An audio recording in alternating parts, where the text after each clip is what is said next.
Two Oregon lawmakers are now pushing for the FBI to reopen a 40-year-old cold case. So they want the FBI to find whoever killed Oregon Prisons Chief Michael Francke, now that the conviction of Frank Gable has been thrown out. This is a case that Coyne followed right from the start. Ken Boddy joins us with a new development. Ken, you and I both remember when there was always a lot of unanswered questions about this case. This was a huge case at the time. And the lone suspect in this case, Frank Gable, spent nearly 30 years behind bars before his conviction was thrown out and Gable was released.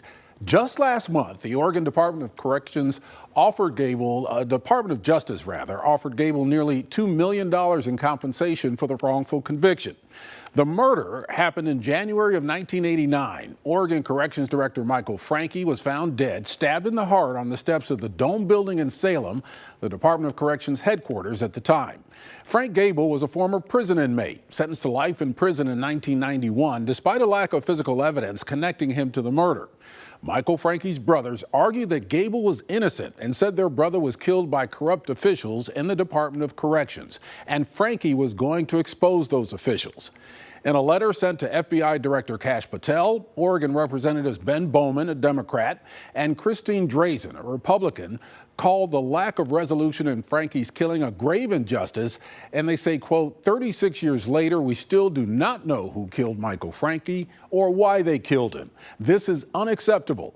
The people of Oregon have a compelling interest in knowing the answer to these questions.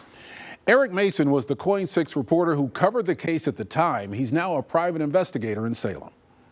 For so long, everyone has talked about the fact that Frank Gable was the guy who stabbed Michael Francke.